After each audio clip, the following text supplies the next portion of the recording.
All right. Well, like I was saying, we're doing a little bit of kind of family stuff.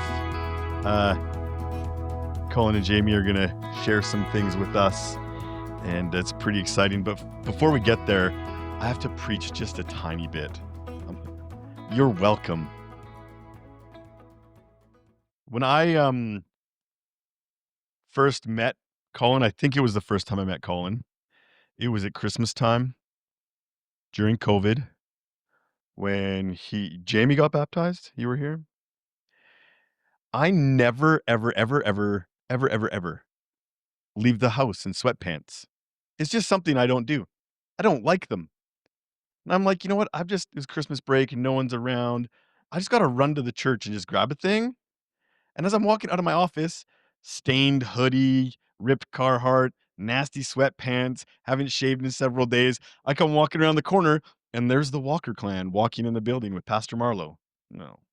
And here they come in strutting in because Jamie's getting baptized, and I'm just like, "Hi, yeah, I work here. I'm a pastor, and yes, I always look this way." I was super embarrassed, but I didn't realize it until I got in the car. I'm like, "Oh, what's wrong with me?" But at least I didn't have a man bun.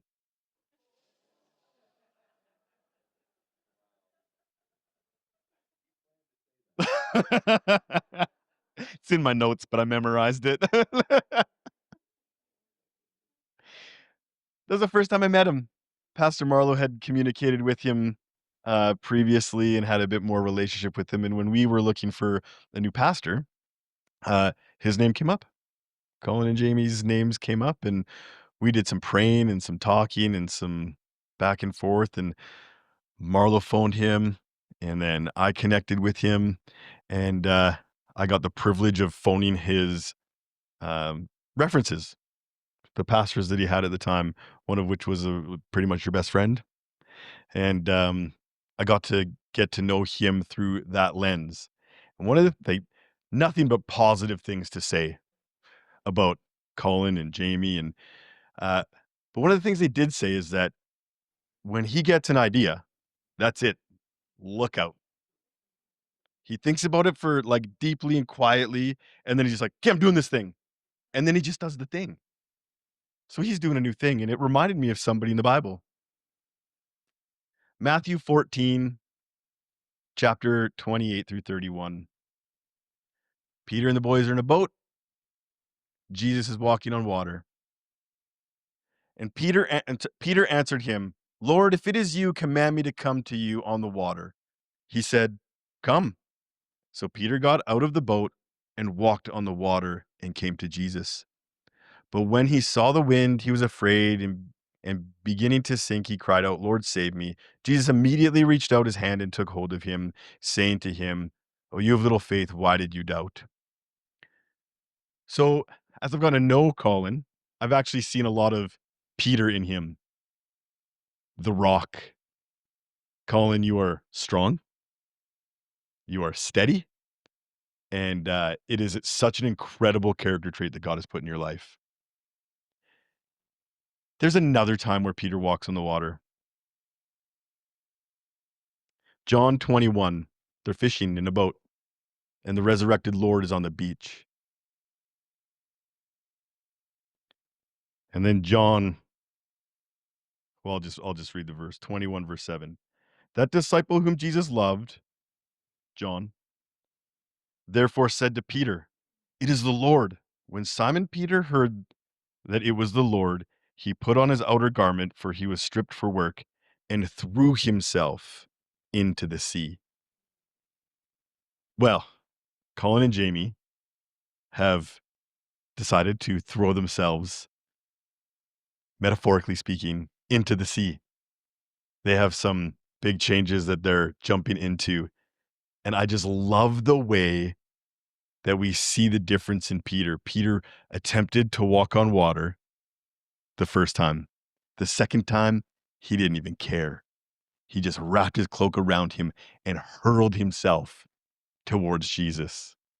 So as you're listening to them share their story, uh, they're not being reckless or anything, nothing like that, because that kind of sounds reckless. But they're just passionately saying yes to Jesus and what he's saying to them. And as you hear that, I want you to ask yourself the question, am I? So there's an intro. You're welcome. I do apologize that everybody will be thinking about your hair this whole time. So, first, Colin and Jamie, let's just jump right to the end because lots of people don't know. This morning, we're going to hear from you, but why don't you just jump right to the end? What's this new chapter of life that you guys are walking into, and uh, what does the big picture of that look like? Okay. Well, um, I suppose it's probably easier to say there's 2 chapters coming up. Um, for the next 9 months, we're gonna be floating just in midair. Um, and I'm gonna be continuing my school, my undergrad, online, and Jamie's gonna be looking for remote work, and we're just gonna be back and forth between Vancouver and Prince George for the next 9 months or so. So we won't vanish, but we're just going to be kind of floating between the two and maybe going on some trips as well. But the bigger chapter up ahead after that is we are attempting to move to the States, which is crazy. We want to move to Idaho. There's a small town there called Moscow, which they've told us it's not Moscow, it's Moscow, apparently. Um, And there's a church community there that we want to get plugged into with a seminary. And we'd like to put me through this seminary. It's a 3-year master's program for continuing pastoral studies. What happens after that is totally question mark. We have no idea where we'll go after that, if we'll stay there, if we'll come back to Canada. But we've got this little buffer window of 9 months of floating, and then we're going to, Lord willing, if God opens the door, get down to Idaho for it's going to be 3 years at the least. I don't know if you want to. Awesome. So, obviously, we're quite excited and sad at the same time because it means they won't be with us, but they'll still be with the body and simply following Jesus and his call in your life, which is so awesome. So why don't you just take a few minutes and tell us a story?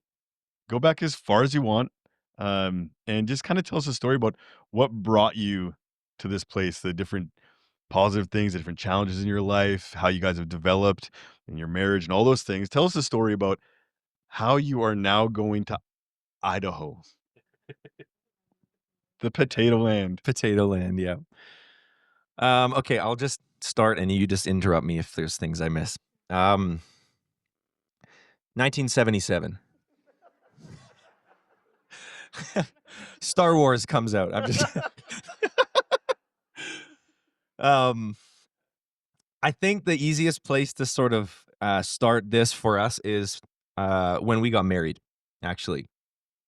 So I think most of you know this, but Jamie was obviously raised here. So she grew up as a Christian in West Side her whole life.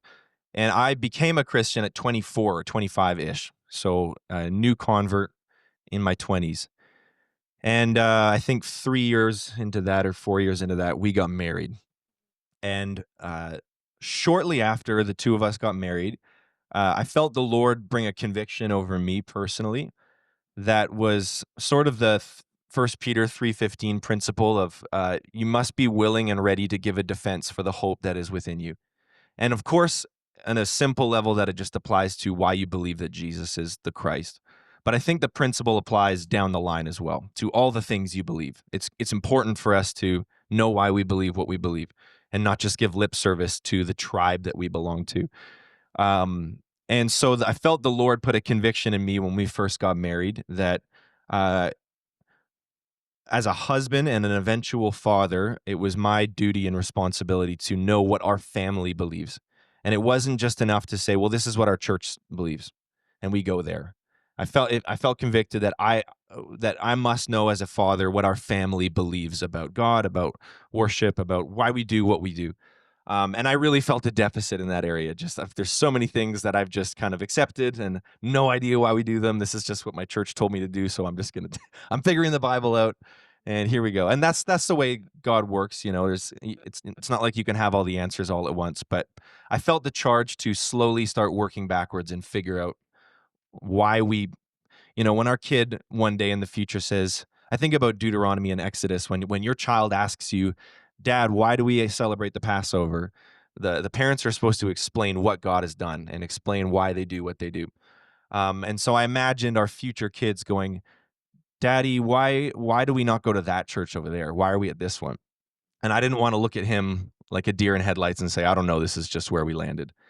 You know what I mean?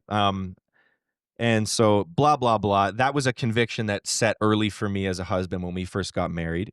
And there's been this slow progression for the two of us together of mining the scriptures and starting to figure out why we believe the things we believe. And some of those beliefs naturally changing over time as we investigated, you know, what the Bible had to say about it. And so, Jamie and I, in some senses, theologically, have felt like we've been just floating for since we got married, kind of, and trying to figure out where we belong. Now, in one sense, we belong to the church, period, and the body is everywhere, and there's different expressions, and that's awesome. And so, we don't want to be sectarian in saying that we don't belong to those people, but we've been wrestling for years about where we stand on things. And in the middle of that, we were in Vancouver and we were on church leadership, leading worship from the front every single Sunday, and seriously trying to figure out what we stood for and what we believed in.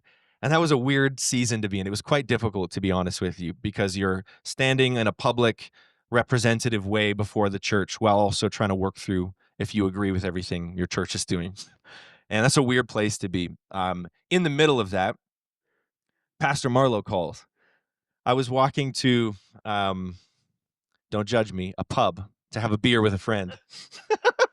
I was gonna catch up with a friend, and I was already late by 4 or 5 minutes, and he was waiting for me. And I'm in the parking lot, 30 feet from the door, and I look down and it says Pastor Marlowe calling, and you can't not answer that phone call.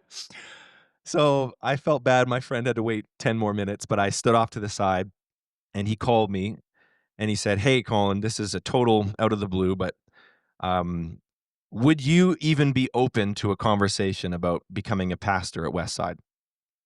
Would you even humor the conversation?" And I just said, yes, I would humor it.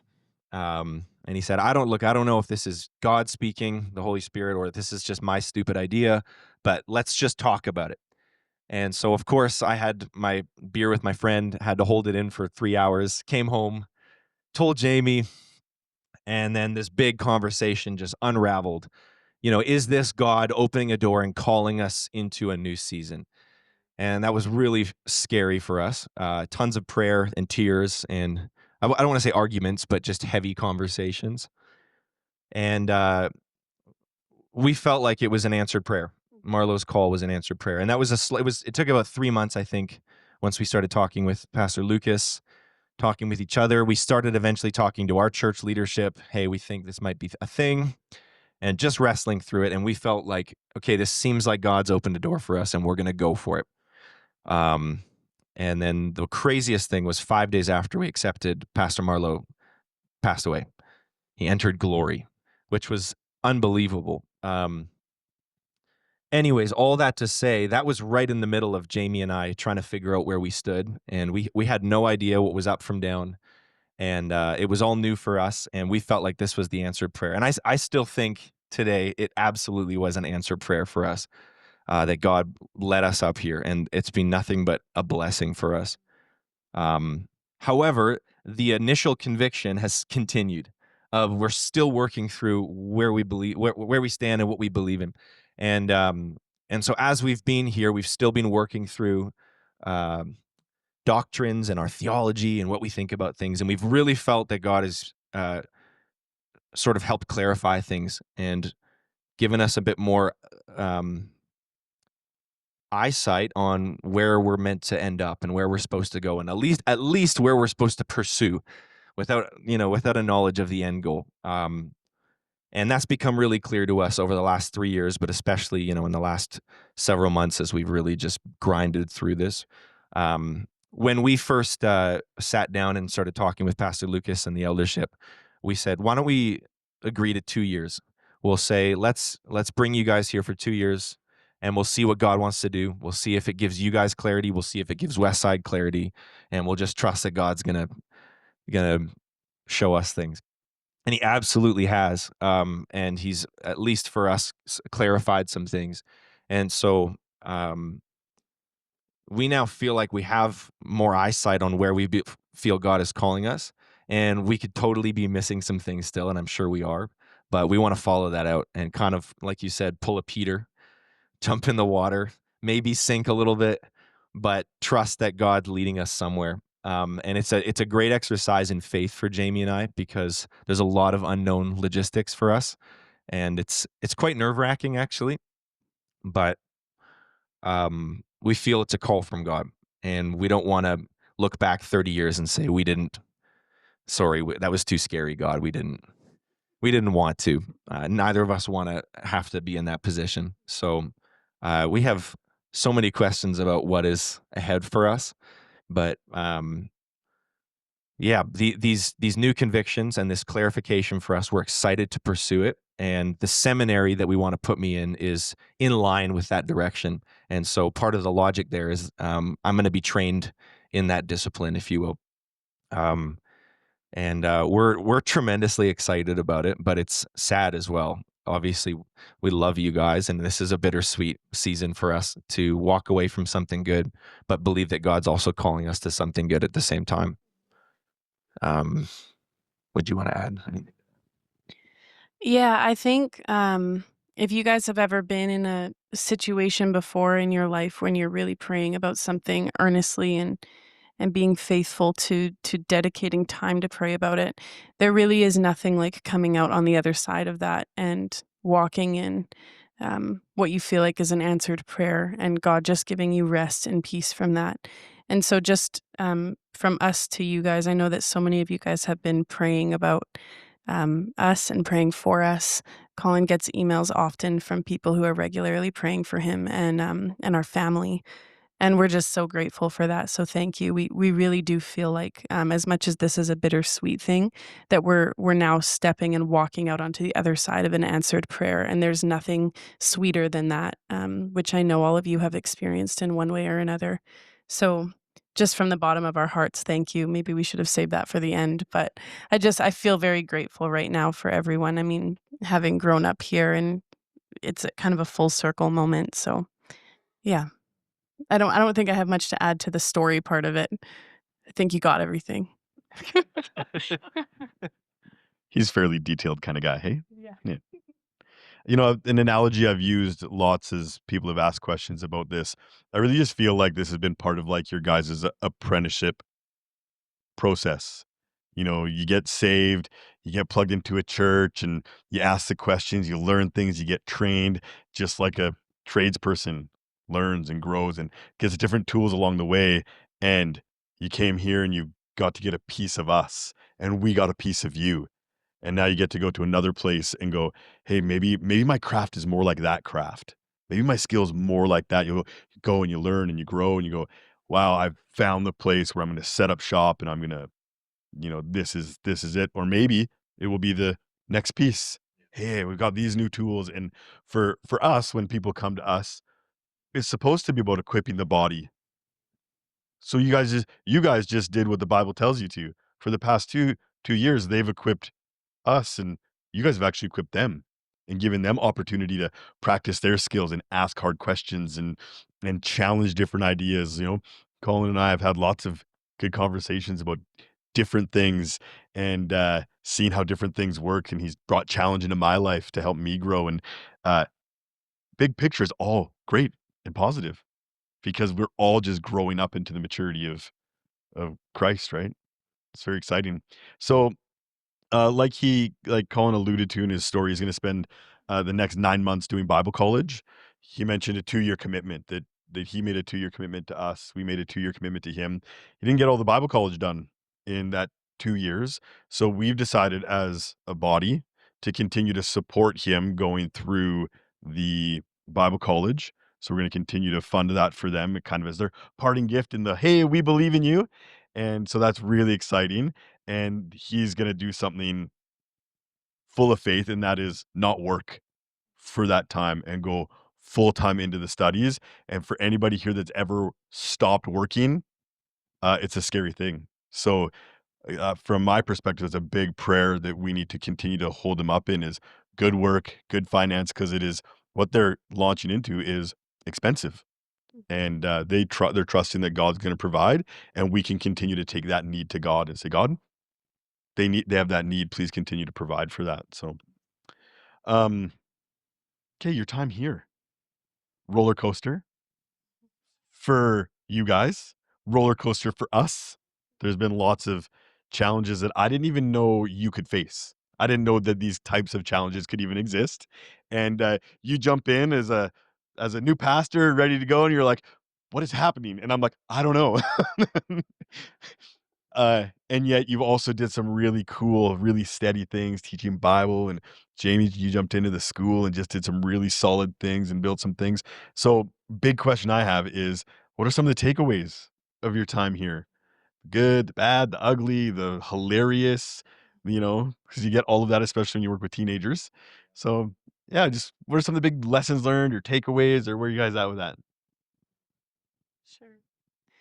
Um, well, first of all, I don't think I've ever walked through such a season of humility as working at Westside, having grown up here. It's just like staring at yourself in a mirror as a teenager every single day.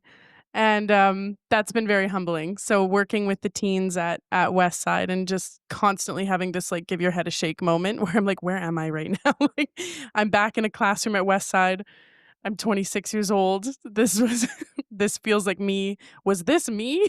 Like those kinds of moments. So I've learned a lot in that and learned a lot about God's faithfulness over the years of my life and where He's brought me from. And that's been really, really a blessing for me. I would say a common theme for me for this whole last 2 years has been faith, but I think more specifically faith in God's sovereignty.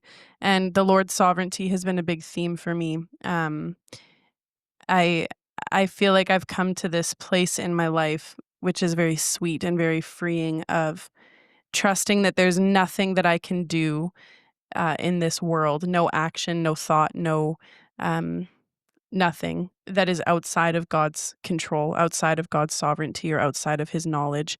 And the first time I ever like, when you're a kid and you start thinking about the concept of forever and ever and ever and ever and ever, and it just gets like this gross feeling in your stomach.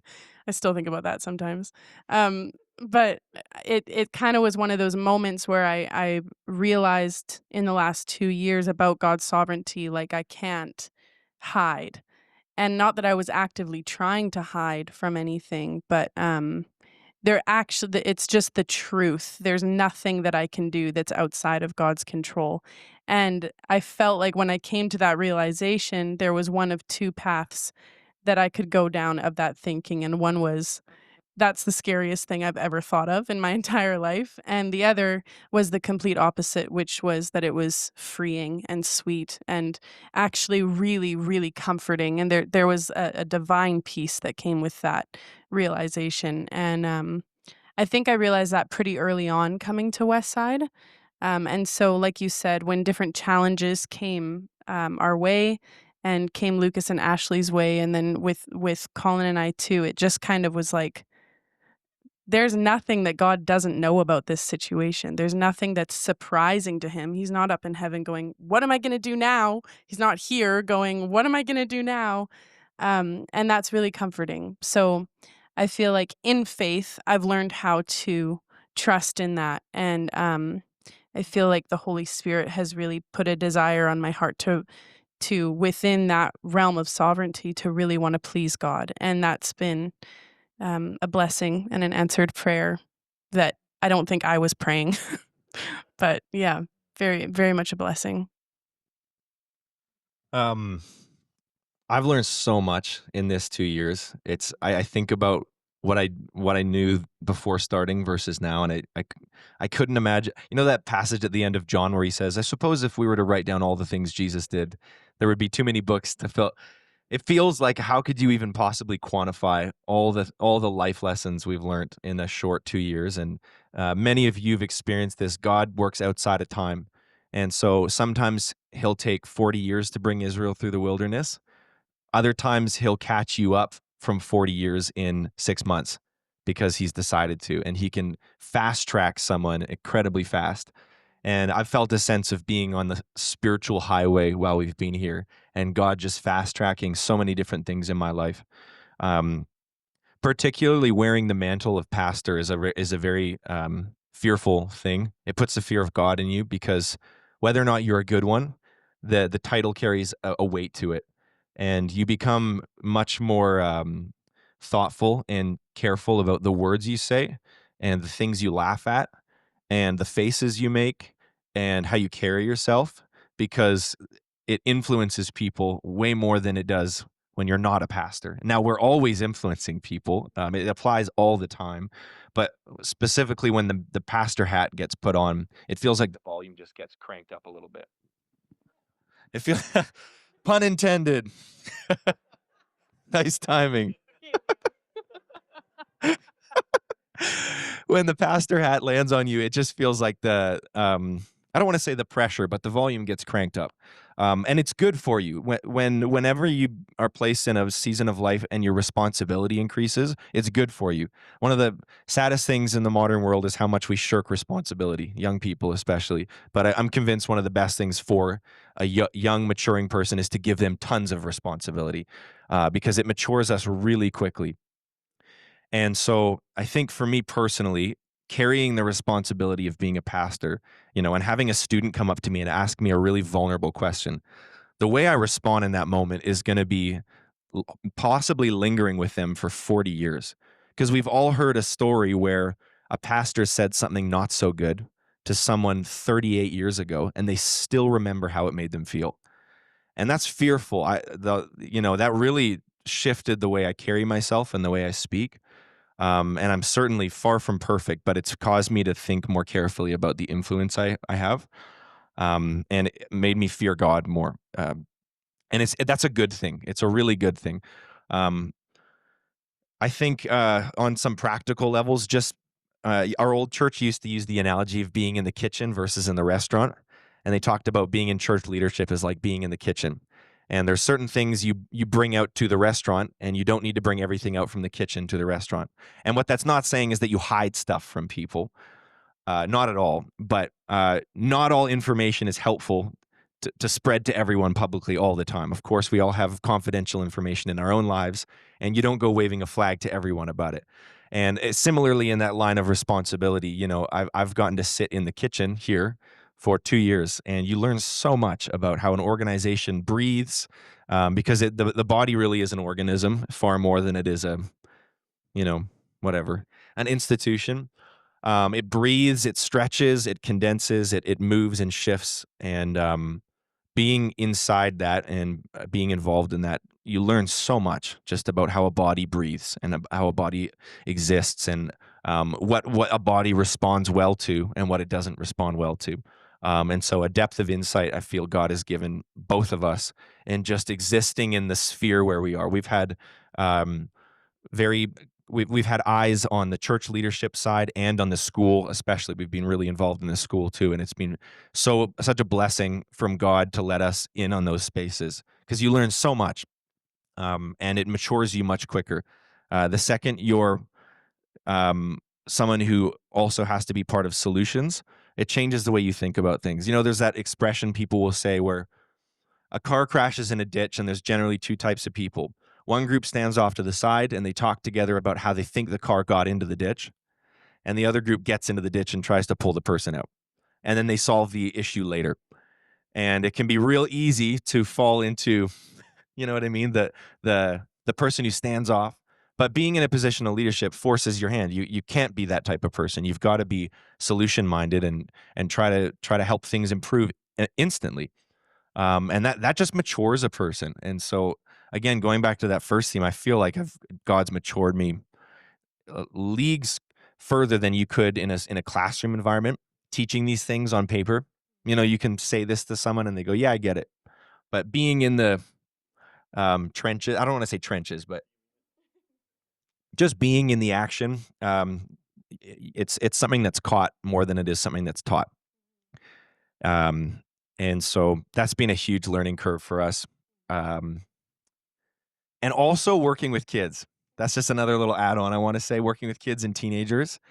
You don't really know how you do with them until you're with them, and it's so much fun. But it challenges you, man. Like I think the kids are easier. They're a little bit more forgiving, and you can make mistakes or say something that's not exactly right, and they'll maybe tease you or poke at you. But then you move on, and you're still friends. The teenagers, they will challenge you, and they'll bring up a comment you said 3 months ago and be like, "Yeah, but you're contradicting yourself because you didn't." Ah, yeah, it's like being an ant under a microscope or whatever. But it's good. Again, it's all good for you. Romans 8:28 says God works all things together for the good of those who are called according to his purposes. And so the hardship of working with teenagers, I'm seeing smirks from Zach and Cam back there, is good for you. And they press you in areas you don't want to be pressed. And I'm grateful for it.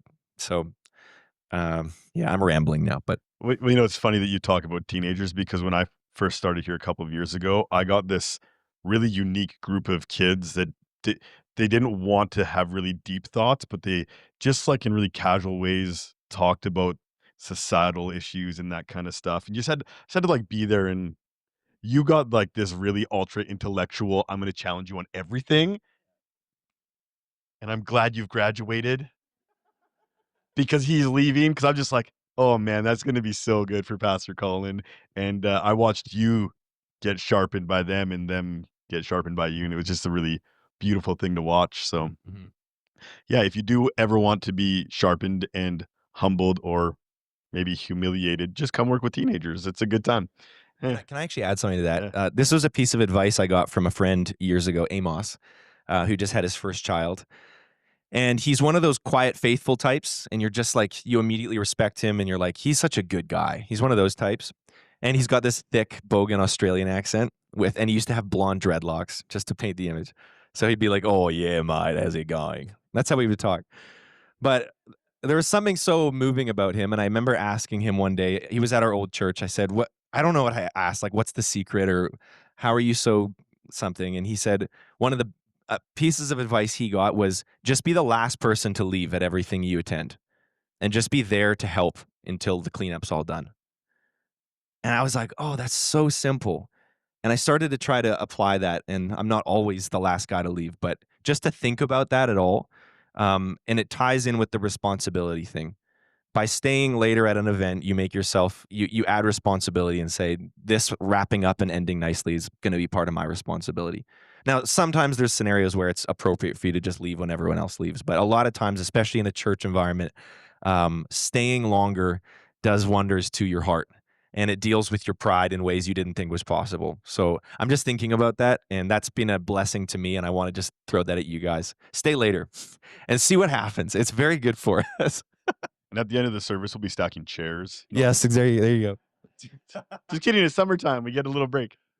Okay, so, um, practical things. You've talked a little bit about 9 months, moving to the States, so visas, seminary applications, practical hurdles, things that you guys see coming that you don't have answers for yet.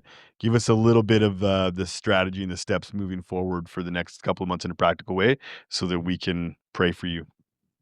Uh, Thank you. A big obvious one for us is the logistics behind moving to the States. If you've ever looked into getting a visa down there, it's gross. To What, I work. hear there's gonna be a northern wall or something? Oh, we'll see. We'll see.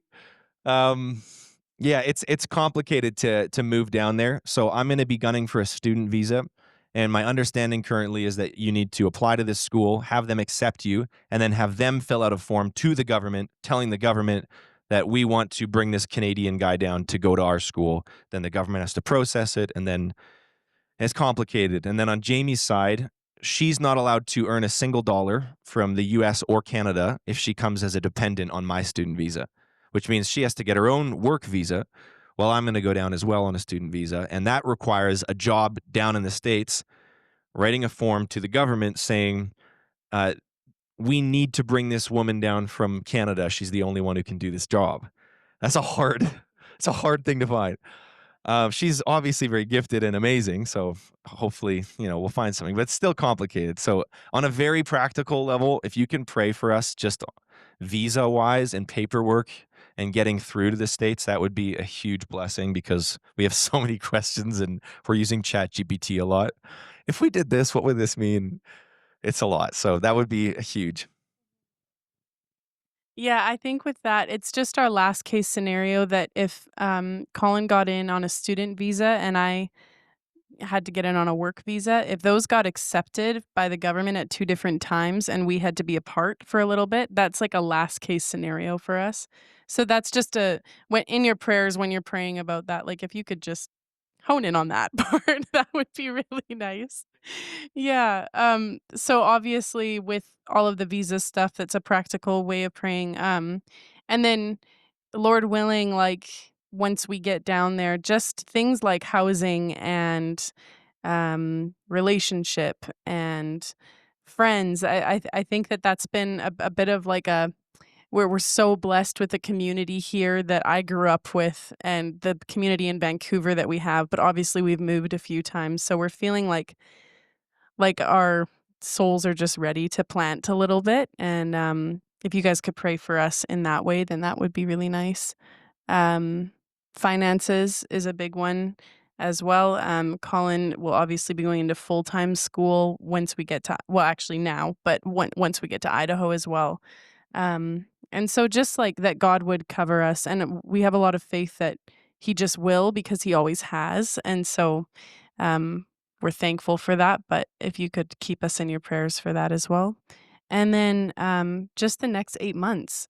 Like this is kind of a weird stage that we're stepping into just in this in between. We've always, since we got married, we've been just busy seems like an understatement. Like it's just it's been chaotic, I guess, since we've been married. And now we're stepping into 8 months of I don't know. I don't know what the right word is. You don't want to say freedom because it's not like we were ever chained. But 8 months of I guess just less responsibility and so just for rest in that, I guess, before we step into 3 years minimum of hunkering down again. The 8 months will be very atypical. It's just not normal punch clock 9 to 5. And you could ask the question, well, why not just stay in Prince George if you're not going right into seminary right away? Why not just keep doing what you're doing? For Colin to finish his bachelor's degree, he really needs to hammer down and stay focused on that kind of thing. And for him to be able to reach that goal, to be able to fully qualify for seminary, he has to. You couldn't work full time, and thankfully, uh, he's taking remote schooling. So for him to be flexible and go spend time where you're going to spend time with your parents in Vancouver, spend more time up here with Rod and Jody and be back and forth in and out. So good luck trying to keep track of them. Um, but again, the OBC, is the Bible college he's currently in, has been really flexible in using some of his work experience here as credits for the program and things like that. So God's already really blessed their academics and their process. So we're going to continue that, or ask that God continue to open those doors for visas, acceptances, and all of those kind of things. Has it got any last thing to say before we pray for you guys? Jokes, yeah. I think just on that note of what you just said, an answered prayer, this is a positive, exciting story that we can share, but an answered prayer for us has been with the OBC Bible College for Colin. They've been in a series of meetings with Colin over the last few weeks or months, and they've curated this next 8 months for Colin specifically so that he can get accepted into the master's program in Idaho.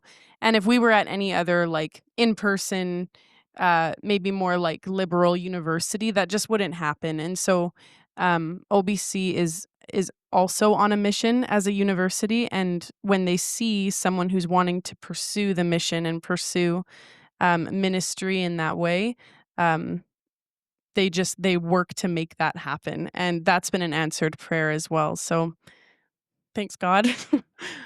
Yeah. We're called in the Bible to equip people, to raise people up, to help them grow, and we got to do that.